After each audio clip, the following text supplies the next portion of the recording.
आज का एडिटोरियल बेहद ही महत्वपूर्ण है और इसके कई सारे ऐसे शब्द आए हैं जिसका कॉन्सेप्ट समझना बहुत ही ज़रूरी है आपके लिए, खासकर परीक्षा पॉइंट ऑफ व्यू से और आम आदमी की जानकारी के वजह से भी। ठीक है, तो जो इसकी आज मैं आपको भूमिका देने जा रहा हूँ वो ये है, पहले तो शीर्षक देख लीजिए, डिवोल्यूशन नॉट डेथ। डिवोल्यूशन के बारे में मैं आपको अभी कुछ देर के बाद बताऊंगा कि क्या है ये डिवोल्यूशन। लेकिन उसके पहले जो है, ये समझिए कि क्या भारत के राज्य कर्ज के जाल में फंसते जा रहे हैं? क्या केंद्र सरकार सेस और सरचार्ज के नाम पर राज्यों का हक छीन रही है? आज बात करेंगे द हिंदू के उस तीखे विश्लेषण की जो भारत के संघीय ढांचे यानी कि फेडरल स्ट्रक्चर की कलई खोलता है। आज के इस वीडियो में हम द हिंदू के एक बेहद गंभीर एडिटोरियल का जो विश्लेषण करने जा रहे हैं उसमें चार बड़े सवालों का जवाब ढूंढेंगे। जैसे राज्यों को कर्ज क्यों लेना पड़ रहा है? 41% टैक्स शेयर मिलने के बावजूद राज्यों के पास पैसे की कमी क्यों है? सेस और सरचार्ज जैसे कैसे राज्यों की कमाई में सेंध लगा रहे हैं और इसका आपकी और हमारी जेब पर यानी देश की ग्रोथ पर क्या असर पड़ेगा?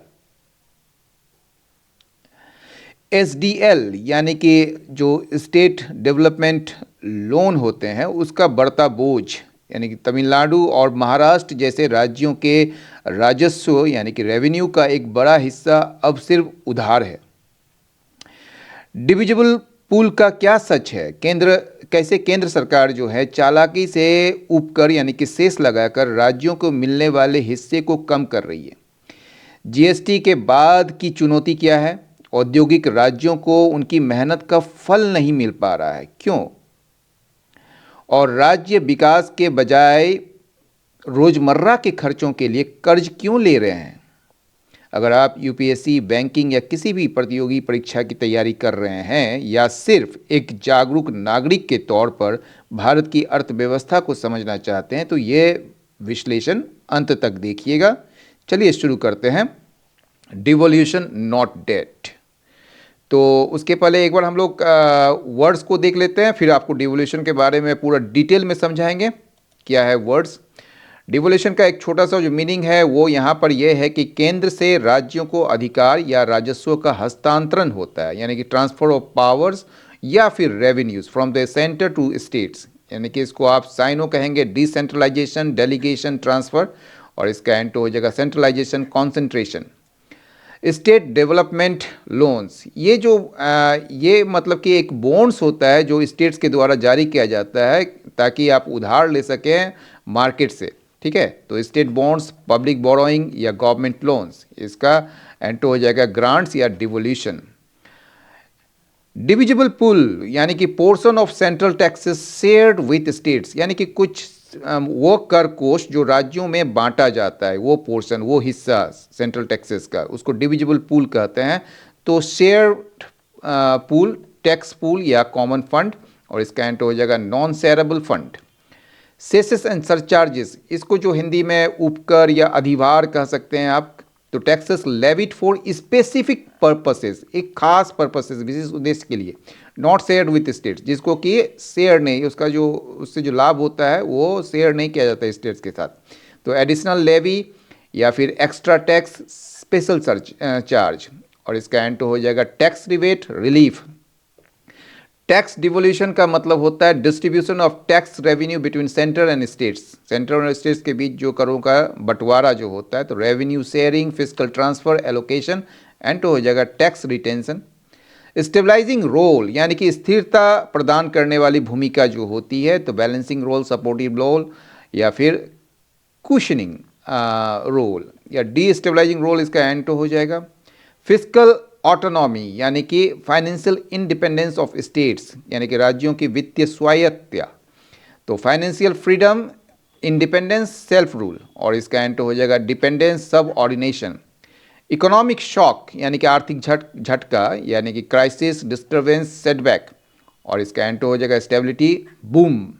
रेवेन्यू रिसिप्ट्स मतलब होता है राजस्व प्राप्ति, गवर्नमेंट इनकम, अर्निंग्स या फिर कलेक्शंस, और इसको एंटो में एक्सपेंडिचर कहेंगे, व्यय या खर्च। रूटीन एक्सपेंडिचर जो होता है वो नियमित खर्च, जैसे पेंशन वगैरह में जो होते हैं, ठीक है। तो ऑर्डिनरी स्पेंडिंग या रेगुलर आउटगो, और इसका एंटो हो जाएगा कैपिटल एक्सपेंडिचर। इरोडेट का मतलब होता है छीन होना या कमजोर होना, द डिमिनिश, वीकेंड या अंडरमाइंड, इसका एंटो strengthen, reinforced. Indirect tax base का मतलब होता है अप्रत्यक्ष कर का जो आधार होता है, tax collected on goods and services में जो टैक्स कलेक्ट किया जाता है उसको इनडायरेक्ट टैक्स बेस कहते हैं। कंजम्पशन टैक्स बेस इसको कह सकते हैं, जीएसटी बेस कह सकते हैं, लेकिन इसका उल्टा हो जाएगा डायरेक्ट टैक्स बेस, यानी कि इनकम टैक्स वगैरह जो हो गया। रीडिस्ट्रीब्यूटेड का मतलब होता है कलेक्टेड एंड शेयर्ड अगेन, फिर से या तो इसको एकत्रित किया गया और फिर इसको पुनः वितरित करने का जो होता है काम, वो रीडिस्ट्रीब्यूटेड कहते हैं। री एलोकेटेड या री असाइंड या फिर शेयर्ड, इसका एंटो हो जाएगा रिटेन्ड। फिजिकल लिंक का मतलब होता है connection between tax effort and reward, यानी कि टैक्स को वो हासिल करने के लिए जो आप मेहनत करते हैं और उसके लिए आपको क्या इनाम मिलता है, उसी के बीच जो ये संबंध को बताता है। तो फाइनेंशियल लिंकेजेस या लिंकेज या रेवेन्यू कनेक्शन, इसका एंटो हो जाएगा डिसकनेक्शन। वेलफेयर कमिटमेंट्स, कल्याणकारी दायित्व, यानी कि जो कल्याणकारी कार्यों के लिए जो आप प्रतिबद्ध होते हैं या आपने जो वादा किया होता है, तो उसको कहते हैं ऑब्लिगेशन। ये जो कर्तव्य है आपका कि सोशल बेनिफिट्स प्रदान करें, तो उसको सोशल ऑब्लिगेशन या फिर पब्लिक वेलफेयर कह सकते हैं, इसका एंटो नेग्लेक्ट कहते हैं। डोमेस्टिक बोरोइंग मतलब घरेलू उधारी, लेकिन लोन्स जो लिया जाता है अपने देश में ही, उसको डोमेस्टिक बोरोइंग कहते हैं। इंटरनल बोरोइंग या लोकल डेट, और इसका एंटो हो जाएगा एक्सटर्नल एड। कैपिटल एक्सपेंडिचर का मतलब होता है पूंजीगत व्यय, spending on long term assets, rail, सड़क, ये सब में जो हॉस्पिटल वगैरह, स्कूल वगैरह बनाते हैं, तो उसको कैपिटल एक्सपेंडिचर करते हैं। इन्वेस्टमेंट स्पेंडिंग या एसेट क्रिएशन, इसका एंटो हो जाएगा revenue expenditure. Macro economic consequences का मतलब होता है व्यापक आर्थिक प्रभाव, यानी कि इकोनॉमी वाइड इफेक्ट्स जो होते हैं, इकोनॉमिक वाइड इम्पैक्ट या सिस्टमिक इफेक्ट्स, इसका एंटो हो जाएगा micro effects. Debt to GSDP ratio, यानी कि debt compare to state economy size, state का जो इकोनॉमी साइज होता है, यानी कि जो आकार होता है, उसके अनुपात में जो डेट लेते हैं उसको आप डेट टू जीएसडीपी, ठीक है, उसको कहा जाता है। तो डेट बर्डन रेशियो या आपको फिजिकल स्ट्रेस इंडिकेटर, इसका एंटो हो जाएगा फिजिकल सरप्लस। शॉक ऑब्जर्वर का मतलब आर्थिक झटकों को संभालने वाला साधन, जिसको कुशन कहते हैं, बूफर कहते हैं या बफर या सेफ गार्ड, और इसका एंटो हो जाएगा एम्पलीफायर। हॉरिजेंटल डेवोल्यूशन का मतलब होता है डिस्ट्रीब्यूशन अमंग स्टेट्स, राज्यों के बीच वितरण, जो इंटर स्टेट एलोकेशन होता है, स्टेट वाइज शेयरिंग होता है, और वर्टिकल डिवोल्यूशन। ये सब चीज़ आपको जब एडिटोरियल बताएंगे तो उस समय ही इसको क्लियर करेंगे और ज़्यादा डिटेल में। टैक्स एफर्ट जो होता है एफिशिएंसी इन कलेक्टिंग टैक्सेस, कर संग्रह का प्रयास, revenue effort, collection efficiency.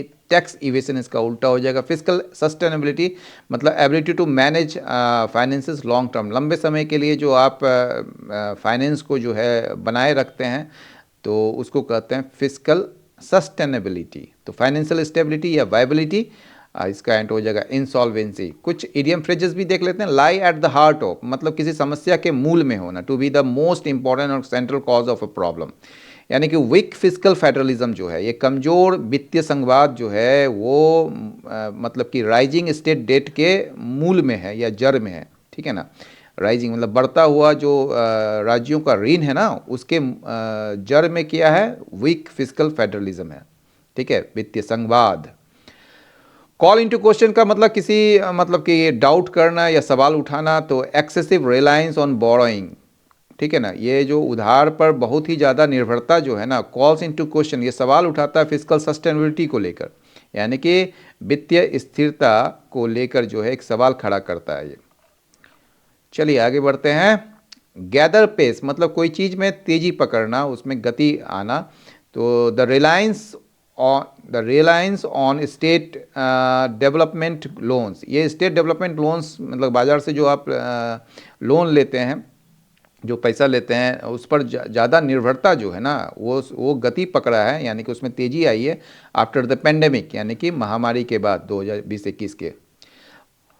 Paper over cracks, paper over the cracks का मतलब होता है ऊपरी तौर पर समस्या छिपाना, या to hide deeper problems without solving them, मतलब बिना उसको सॉल्व किए उसके जो प्रॉब्लम्स हैं उसको छिपाना।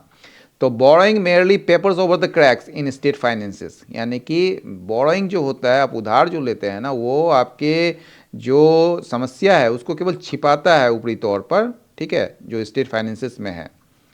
ठीक है, उधारी केवल राज्य वित्त की गहरी समस्याओं को ढकती है, उसका सॉल्व नहीं करती है। समझ गए ना आप?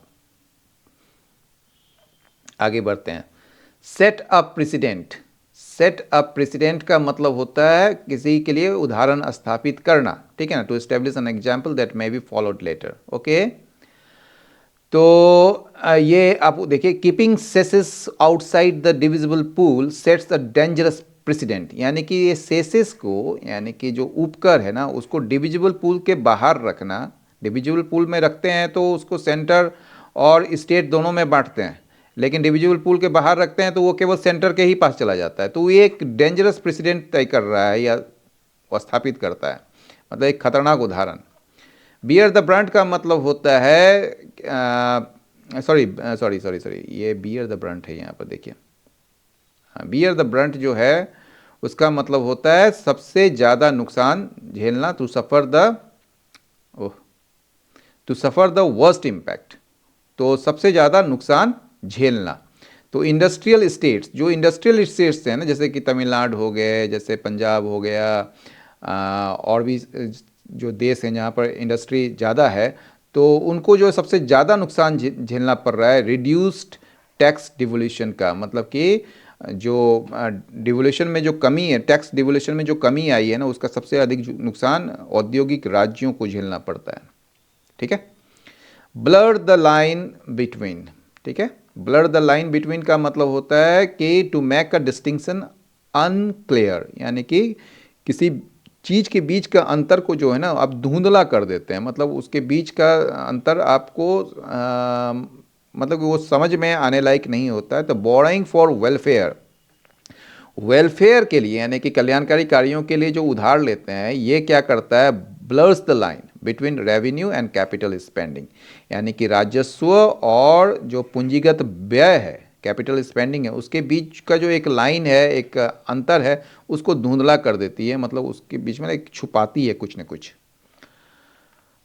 रेज रेड फ्लैग्स का मतलब होता है गंभीर खतरे की चेतावनी देना, to warn of serious problems. तो rising debt to GSDP ratio raise red flags for the economy, ये जो है बढ़ता जो ऋण और जीएसडीपी का जो रेशियो है बढ़ता हुआ, वो इकोनॉमी के लिए एक चेतावनी का संकेत देता है।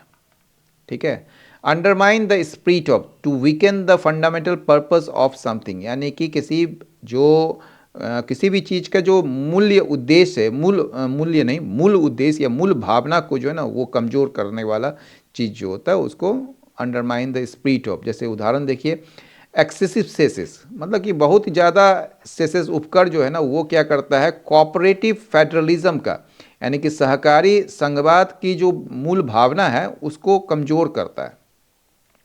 समझ गए? क्राई आउट फॉर रिफॉर्म, मतलब किसी चीज़ के लिए जो है ना, मतलब तत्काल सुधार की आवश्यकता के जो पर जोर डालना, to urgently require change India's fiscal devolution system, ये जो फिजिकल डिवोल्यूशन सिस्टम जो है ना इंडिया का, वो रिफॉर्म की मांग करता है तत्काल। तो आइए चलते हैं एडिटोरियल पर। डिवोल्यूशन नॉट डेट, डिवोल्यूशन का मतलब जो होता है वो क्या होता है, अभी जैसा आपने देखा कि डिवोल्यूशन का मतलब होता है हस्तांतरण, लेकिन इसको आप कैसे समझेंगे, कोई चीज़ हस्तांतरण यानी कि ट्रांसफ़र करते हैं, लेकिन उसके संदर्भ में, मतलब इस एडिटोरियल के संदर्भ में जो डिवोल्यूशन है उसका मतलब है कि केंद्र सरकार द्वारा वसूले गए करों यानी कि टैक्सों को, या जो टैक्सेस जो हैं उसको राज्य के बीच में संवैधानिक रूप से बांटना, ये होता है डिवोल्यूशन। चूंकि भारत में जो है एक फेडरल सिस्टम है, आपको पता होगा ये चीज़, जहां केंद्र सरकार ज़्यादातर टैक्स इकट्ठा करती है, जैसे इनकम टैक्स हो गया, जीएसटी हो गया, कॉरपोरेट टैक्स हो गया, लेकिन जन कल्याण के काम जैसे शिक्षा हो गया, स्वास्थ्य हो गया, पुलिस हो गया, राज्यों को करने होते हैं। ठीक है, इसलिए संविधान के अनुच्छेद 280 के तहत वित्त आयोग यानी कि फाइनेंस कमीशन यह तय करता है कि केंद्र की कमाई का कितना हिस्सा राज्यों को दिया जाएगा। चलिए इसे विस्तार से समझते हैं। डिवोल्यूशन जो बनाम डेट है यहाँ पर, यानी कि ऋण जो है उसको, ये जो कि इसका हेडलाइन भी है, तो इसका मतलब कि राज्यों को अपना खर्चा चलाने के लिए कर्ज लेने पर मजबूर नहीं करना चाहिए, ठीक है ना, जो कि राज्य अपना खर्चा चलाने के लिए कर्ज ले रही है, ठीक है, बल्कि उन्हें उनका हक यानी कि डिवोल्यूशन मिलना चाहिए, ठीक है। जो केंद्र सरकार जो इकट्ठा करती है टैक्स सभी से, तो वो जो मतलब पूरे देश भर में, तो उसका जो हिस्सा है वो राज्यों को मिलना चाहिए। अगर राज्यों को करों में से सही हिस्सा मिले तो उन्हें लोन लेने की ज़रूरत नहीं पड़ेगी। अब देखिए इस एडिटोरियल में दो और शब्द आए हैं डिवोल्यूशन से संबंधित, जैसे कि वर्टिकल डिवोल्यूशन और हॉरिजॉन्टल डिवोल्यूशन, ठीक है। तो वर्टिकल डिवोल्यूशन को क्या समझेंगे आप? केंद्र अपनी कुल टैक्स कमाई का कितना प्रतिशत राज्यों को देगा, यानी कि केंद्र जो है आपका, सेंट्रल गवर्नमेंट जो है, वो जो टैक्स जो जितनी कमाई होगी उसका कितना प्रतिशत राज्यों को देगा। तो वर्तमान में ये आपको जानकारी होना चाहिए कि ये 41% है, ठीक है।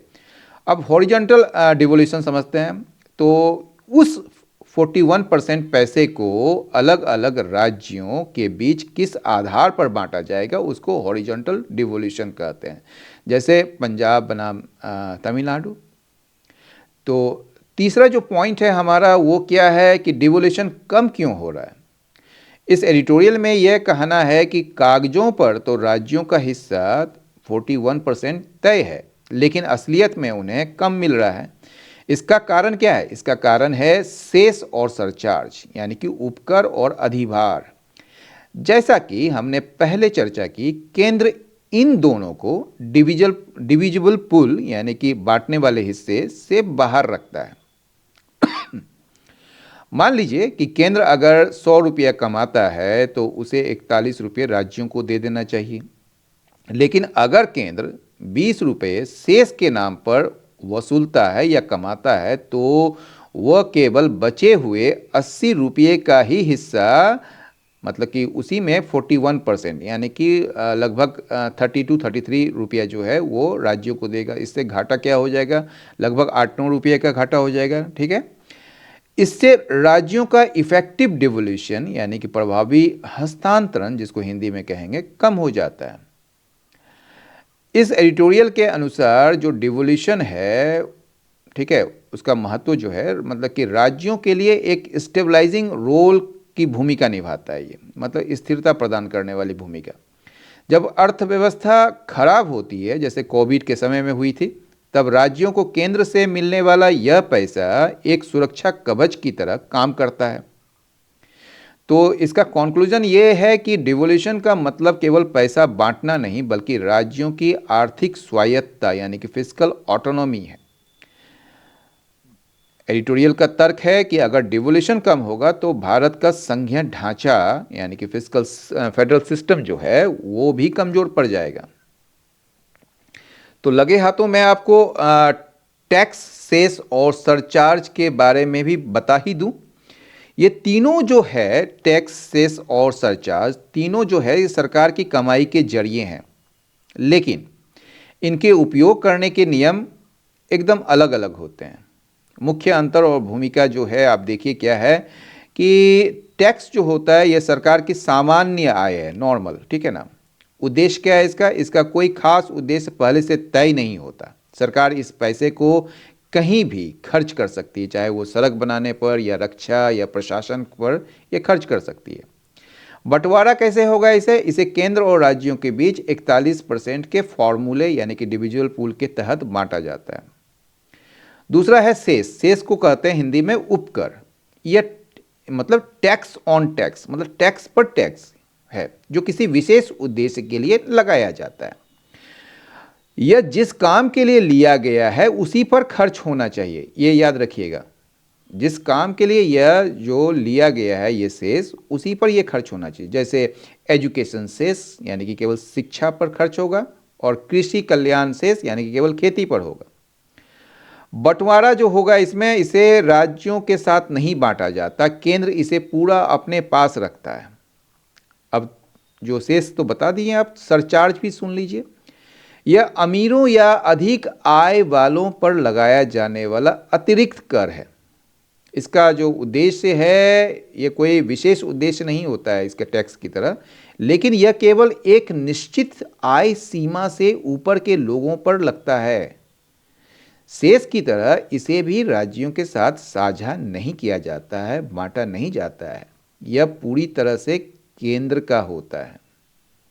ठीक है, तो इतना तक समझ गए। चलिए अब हम लोग शुरू करते हैं। इसके बाद और एक दो कॉन्सेप्ट हम आपको बताएंगे कि जीएसटी के बाद जो है राज्यों की टैक्स वसूलने की शक्ति कैसे कम हो गई, तो वो हम आपको आगे बताएंगे।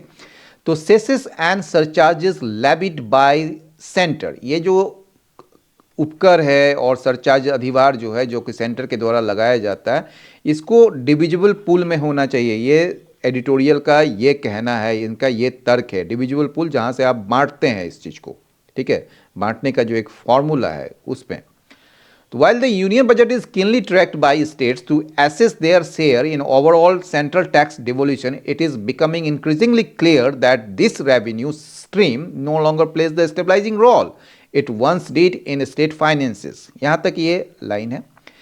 हालांकि या जबकि यूनियन बजट जो है उसको बड़ा उत्साह से या बारीकी से देखा जाता है या उन पर नज़र रखी जाती है, ट्रैक्ट मतलब उसका पीछा करना या उस पर नज़र रखना राज्यों के द्वारा, ताकि वो जो है इसका आकलन किया जा सके या आकलन कर सके अपने अपने हिस्सों को, जो कि ओवरऑल सेंट्रल टैक्स डेवोल्यूशन में जो मिलता है उनको, मतलब कुल जो सेंट्रल टैक्स डेवोल्यूशन में उनकी जो हिस्सेदारी है उसको आकलन करने के लिए इस पर नज़र रखी जाती है स्टेट्स के द्वारा। तो इसके साथ ही जो है यह क्या हो रहा है, और ज़्यादा स्पष्ट होते जा रहा है, दैट इंक्रीजिंगली मतलब और ज़्यादा, क्लियर मतलब स्पष्ट होते जा रहा है, दैट दिस रेवेन्यू स्ट्रीम, ये जो राजस्व का जो प्रवाह है वो अब जो है स्टेबलाइजिंग रोल प्ले नहीं करता है। वो एक स्थिर भूमिका निभाने वाला जो एक फैक्टर के रूप में वो काम अब नहीं करता। No longer place, no longer मतलब वो अब काम नहीं करता है वैसा, जैसा कि इट वंस डिड, जैसा कि वो एक समय किया करता था स्टेट फाइनेंसेस में, यानी कि राज्यों के वित्त से संबंधित मामलों में। The evidence lies in the rapid expansion of state development loans, which have emerged as a key financing instrument for states' day-to-day spending needs। अब यहाँ तक एक लाइन है, तो एविडेंस जो है, ये प्रमाण जो है, लाइज, ये कहाँ पर है, lies in the rapid expansion of state development loans. ये जो स्टेट डेवलपमेंट लोन्स जो कि स्टेट जारी करती है बॉन्ड वगैरह रख के ताकि मार्केट से पैसा उगाया जा सके, तो इसका तेज़ी से जो विस्तार है ना, उस वहीं पर इसका प्रमाण है। मतलब कि स्टेट डेवलपमेंट्स जो लोन्स है उसका तेज़ी से विस्तार जो होना है या जो हो रहा है, उसी में जो है इसका प्रमाण आपको मिलता है, एविडेंस जो मिलता है।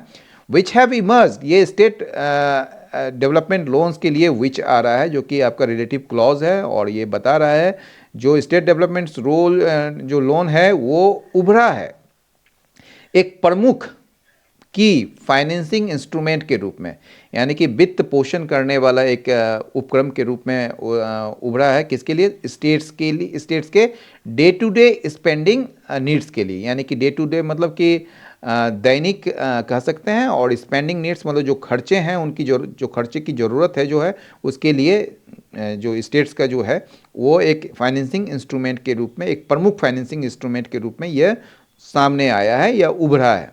ठीक है, कोई दिक्कत नहीं। तो इन 2024-25 2024-25 में जो कि संशोधित अनुमान के अनुसार एसडीएल्स जो है उसका हिस्सा लगभग 35% है, किस चीज़ का, of Tamil Nadu total revenue receipts. ठीक है, यानी तमिलनाडु जितना कुल मिलाकर जितना रेवेन्यू उसको प्राप्ति होती है उसका मतलब कि 35% जो है वो एसडीएल होता है। ठीक है, एंड नियरली 26% ऑफ महाराष्ट्र, और महाराष्ट्र का जो टोटल रिसिप्ट्स है रेवेन्यू का उसका 26% एसडीएल ही है। Levels that would have been considered fiscally exceptionable a decade एगो।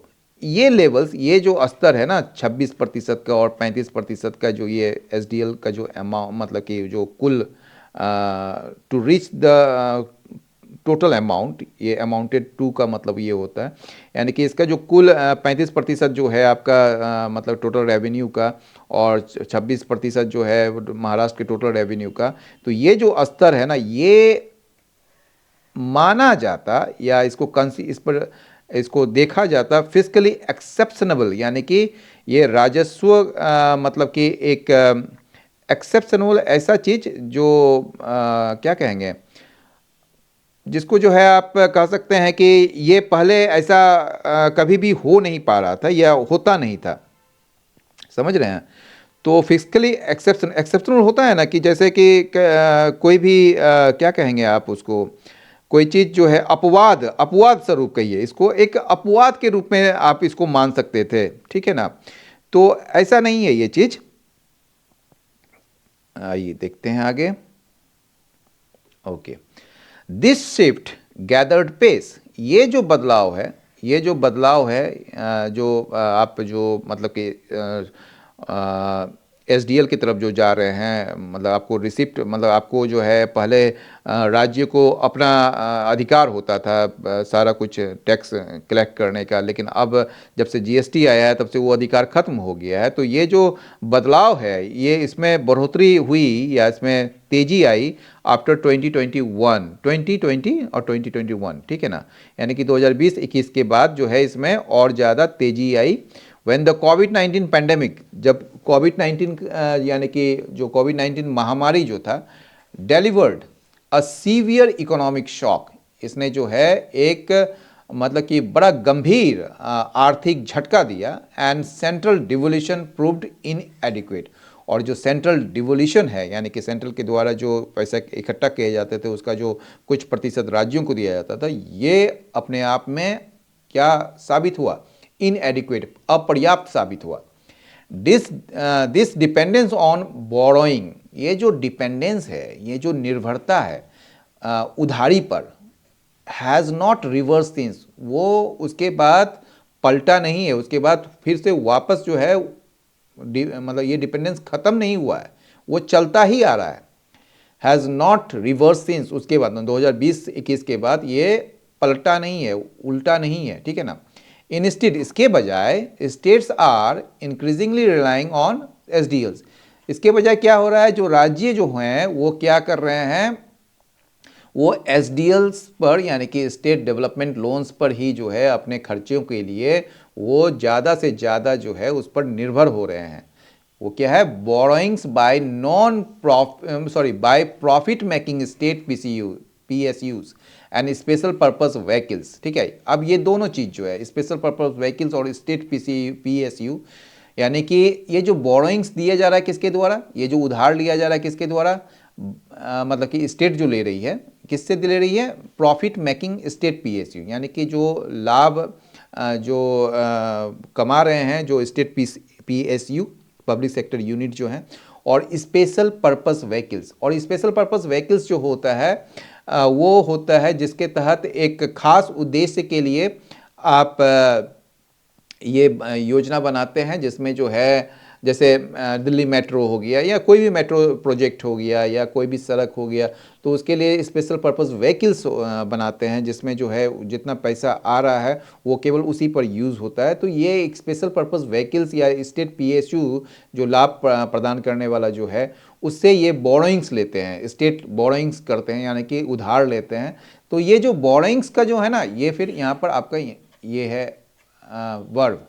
तो ये borrowings by state by profit making state PSUs and special purpose vehicles are done, वो किया जाता है किस लिए, किया जाता है, to finance even routine revenue expenditure, जो आपका रूटीन मतलब जो आपका जिसमें जैसे कि पेंशन वगैरह हो गया या फिर जैसे कल्याणकारी कार्य हो गए, तो उसके लिए जो एक्सपेंडिचर होता है उसको फाइनेंस करने के लिए इस बोरोइंग्स लिए जाते हैं, ठीक है। This has happened despite the 50th finance commission fixing state share eight 41% of the divisible pool. यहां तक देखिए, ये हुआ है, ये हुआ है कब? इसके बावजूद, डिस्पाइट द 15th, यानी कि 15वां जो वित्तीय आयोग है उसने जो है फिक्सिंग, ये आईएनजी लगाया इसलिए क्योंकि डिस्पाइट जो है ये प्रीपोजिशन है, तो despite the 15th finance commission fixing, वो फिक्स किया है स्टेट्स का जो हिस्सा है वो 41% में फिक्स किया है ऑफ द डिविजिबल पूल का, ठीक है। As the effective flow of resources has been eroded by the growing use of cesses and surcharges which lie outside the divisible pool, ठीक है। तो बोल रहा है ये हुआ है इसके बावजूद कि 15वां जो फाइनेंस कमीशन है स्टेट का शेयर 41% तय किया है डिविजिबल पूल का, ठीक है। एज द इफेक्टिव फ्लो, जो इफेक्टिव फ्लो है, जो प्रभावकारी एक जो प्रवाह है रिसोर्सेस का, हैज़ बीन इरोडेड, क्योंकि एज मतलब क्योंकि ये जो इफेक्टिव फ्लो है ना रिसोर्सेज का वो छीन हुआ है, वो कमज़ोर हुआ है। कैसे?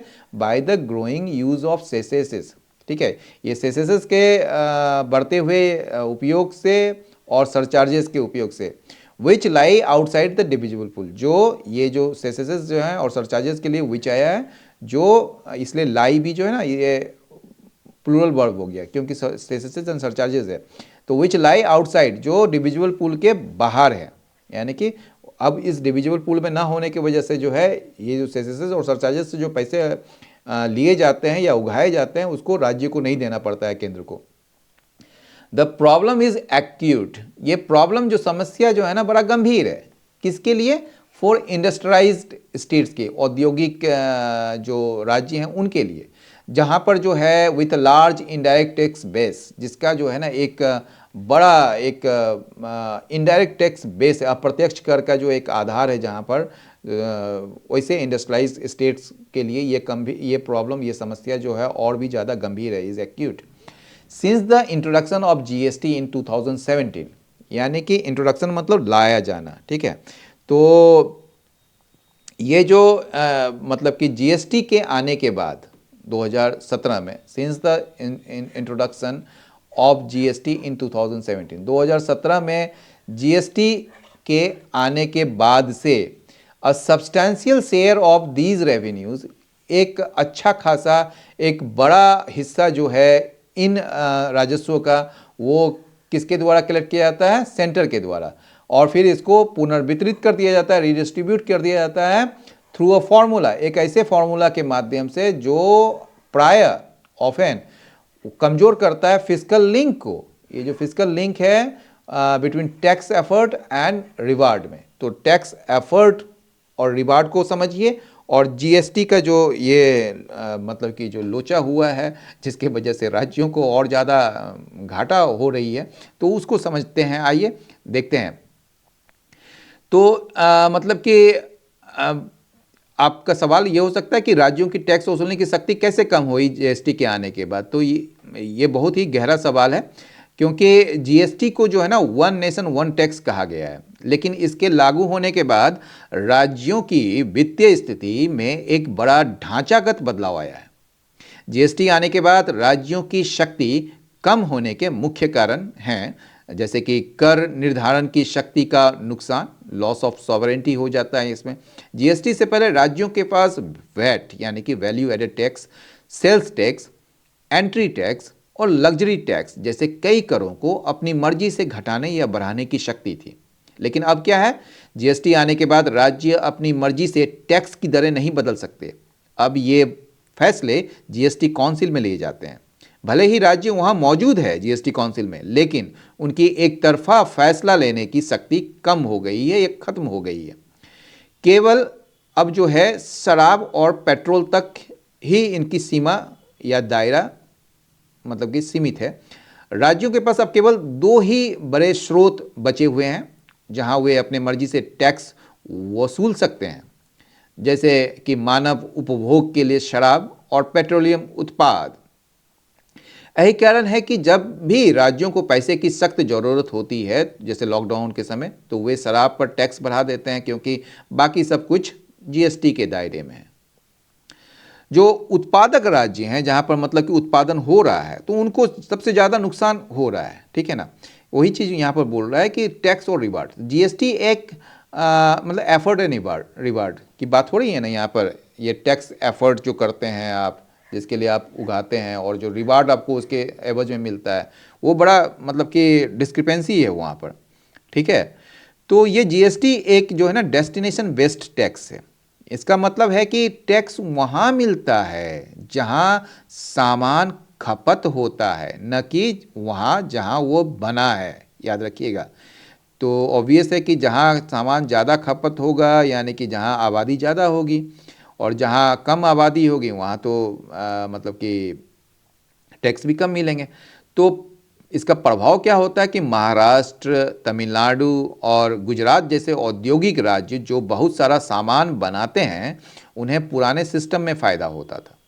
अब फ़ायदा उन राज्यों को होता है जहां आबादी ज़्यादा है और खपत ज़्यादा है, जैसे बिहार या उत्तर प्रदेश। एडिटोरियल में जो है ना, इसी टैक्स एफर्ट वर्सेस रिवार्ड के कमज़ोर होने की बात की गई है। जो लिंक है ना, ये लिंक, फिजिकल लिंक जो यहाँ पर आप देख रहे हैं, ये वीकेंस द फिजिकल लिंक, ये टैक्स एफर्ट और टैक्स रिवार्ड में जो है वो कमज़ोर होने की, इसी बात को एडिटोरियल ने उठाया है। तो कॉम्पेंसेशन क्या है इसका, उसमें कॉम्पेंसेशन में जो निर्भरता है वो क्या है, जब जीएसटी लागू हुआ तो केंद्र ने वादा किया था कि राज्यों को होने वाले नुकसान की भरपाई 5 साल तक जीएसटी कॉम्पेंसेशन सेस से की जाएगी। जून 2022 में यह गारंटी खत्म हो गई।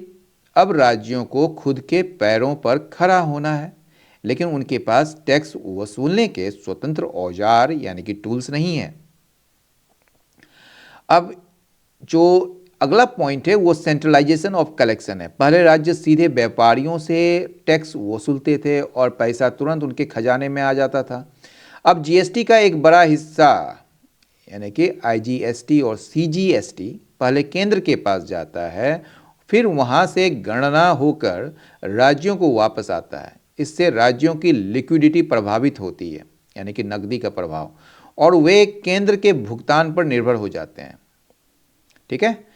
तो चूंकि जीएसटी ने राज्यों के हाथ बांध दिए हैं और केंद्र सेस के जरिए अपनी अलग कमाई कर रहा है, इसलिए राज्यों के पास अपना खर्चा चलाने के लिए एसडीएल लेने यानी कि स्टेट डेवलपमेंट लोन लेने के अलावा कोई रास्ता नहीं बचता। तो निष्कर्ष सही है कि जीएसटी ने भारत को एक साझा बाजार तो बना दिया, लेकिन राज्यों को राजकोषीय आज़ादी यानी कि फिस्कल फ्रीडम को कम कर दिया है। समझ गए इस बात को। तो जीएसटी आने के बाद क्या हुआ है, ठीक है। तो आगे बढ़ते हैं। कॉन्सिक्वेंटली परिणाम स्वरूप क्या हुआ, परिणाम स्वरूप इसके जो नतीजा क्या हुआ कि वेलफेयर कमिटमेंट्स जो हैं, जो कि इनका डेली या रूटीन जो एक्सपेंडिचर है, तो वेलफेयर कमिटमेंट्स जैसे कि पेंशन हो गया बुजुर्गों के लिए, या फिर रिटायर्ड एम्प्लॉयज़ के लिए, और mass health insurance schemes for the poor, और गरीबों के लिए जो है व्यापक जो स्वास्थ्य बीमा योजनाएं जो हैं उनके लिए, आर इंक्रीजिंगली, वो ज़्यादा से ज़्यादा उनको फंड किए जा रहे हैं, यानी कि वित्त पोषित किए जा रहे हैं थ्रू डोमेस्टिक बोरोइंग्स, यानी कि घरेलू उधार लेकर। This limits the availability of funds for public capital expenditure. और यह चीज़ जो है ना, ये चीज़ जो उधार लेना, ये मतलब कि एक इसकी एक availability of funds for public capital expenditure, यानी कि जो पब्लिक कैपिटल एक्सपेंडिचर, जो सरकार जो कैपिटल एक्सपेंडिचर करेगी, सड़क बनाएगी या फिर हॉस्पिटल बनाएगी या स्कूल बनाएगी या फिर जाके रेल वगैरह को जो ये करेगी, तो उसके लिए जो फंड्स की जो अवेलेबिलिटी, जो उपलब्धता है, उसमें एक सीमा, उसमें जो एक कहीं ना कहीं एक मतलब कि क्या कहेंगे, एक लिमिट करता है, उसको लिमिटेड बनाता है। एंड और प्राइवेट इन्वेस्टमेंट को भी, विच इज़ एसेंशियल, जो आवश्यक है, अनिवार्य है, किस लिए, ग्रोथ को सस्टेन करने के लिए, ग्रोथ को बनाए रखने के लिए, ठीक है, विकास को बनाए रखने के लिए। A comparison of borrowing patterns, ये जो बोरोइंग पैटर्न्स है, उधार लेने का जो एक पैटर्न्स है, उसका जो एक तुलना ओवर द पास्ट 5 ईयर्स, ठीक है, पिछले 5 सालों में कहाँ पर, पंजाब में, उत्तर प्रदेश में, तमिलनाडु में, महाराष्ट्र में और वेस्ट बंगाल में, अंडरलाइंस रेखांकित करता है ये कंपैरिजन दिस ट्रेंड, इस प्रवृत्ति को, ठीक है, इस प्रवृत्ति को रेखांकित करता है, उसको हाईलाइट करता है, उसको अंडरलाइन करता है। West Bengal which is structurally dependent on central devolution, West Bengal जो है, पश्चिम बंगाल, जो कि बाय इट्स बेसिक स्ट्रक्चर अगर देखेंगे तो ये निर्भर है किस पर, सेंट्रल डिवोल्यूशन पर, यानी कि केंद्र सरकार के जो हस्तांतरित किए गए जो फंड्स हैं उस पर ये पूरी तरह से निर्भर है, जो कि औसतन जो है लगभग अबाउट मतलब लगभग 47.7% ऑफ इट्स रेवेन्यू रिसीव्स, अपने जो रेवेन्यू प्राप्ति है, राजस्व प्राप्ति का 47.7% के लगभग वो औसतन है ओवर द लास्ट 5 ईयर्स, पिछले 5 सालों में। कंटिन्यू टू बोरो, वो आज भी जो है ना वो उधार लिए जा रहे हैं हैविली, बहुत ही ज़्यादा, फ्रॉम द डोमेस्टिक मार्केट से, ठीक है, घरेलू मार्केट से। SDLs constituted roughly 35% of the state's revenue on average, ठीक है, ड्यूरिंग दिस पीरियड। तो ये जो इस पीरियड के दौरान, इस अवधि के दौरान जो है SDL जो है उसका हिस्सा लगभग 35% है ऑफ द स्टेट्स रेवेन्यूज़, ठीक है, ऑन एवरेज, मतलब औसतन जो स्टेट रेवेन्यूज़ है, जो राजस्व है उसका 35%, लगभग 35% SDL है, ठीक है, या था, इवन एज, जबकि, या भले ही जिसको कह सकते हैं, जबकि नॉमिनल टैक्स जो है ना, यानी कि नाम मात्र का जो टैक्स डिवोल्यूशन जो है वो बढ़ा है, यानी कि टैक्स डिवोल्यूशन में ना नाम मात्र की बढ़ोतरी हुई है। रोज़ राइज से बना है, तो राइज का जो पास्ट फॉर्म है वो रोज़ है, risen. This points to a steady erosion of states fiscal autonomy, और यह इशारा करता है किस तरफ, इंगित करता है किस तरफ, स्टडी मतलब लगातार, इरोजन क्षरण होना या छीन होना या कमज़ोर पड़ना स्टेट्स का फिस्कल ऑटोनॉमी का, स्टेट्स का जो फिस्कल ऑटोनॉमी यानी कि वित्त से संबंधित जो उसकी जो अपनी जो इंडिपेंडेंस जो था, ये स्वतंत्रता या स्वायत्ता जो था, उसका छीन होना, उसका कमज़ोर होना की तरफ इशारा करता है। With potentially serious macro economic consequences, जिसमें जो है संभावित रूप से एक गंभीर व्यापक जो अर्थव्यवस्था या व्यापक आर्थिक परिणाम उसके आ सकते हैं या हो सकते हैं, एज, क्योंकि डेट टू जीएसडीपी रेशियो, क्योंकि ये जीएसडीपी के संदर्भ में जो डेट है, ऋण जो है वो, उसका जो रेशियो है यानी कि अनुपात जो है वो बढ़ रहा है। वाइल एस्योर्ड रेवेन्यू स्ट्रीम्स, जबकि जो एस्योर्ड है मतलब जो सुनिश्चित है, यानी कि एक्सपेक्टेड जो रेवेन्यू स्ट्रीम्स है, जो राजस्व प्रभाव है वो कमज़ोर होता जा रहा है।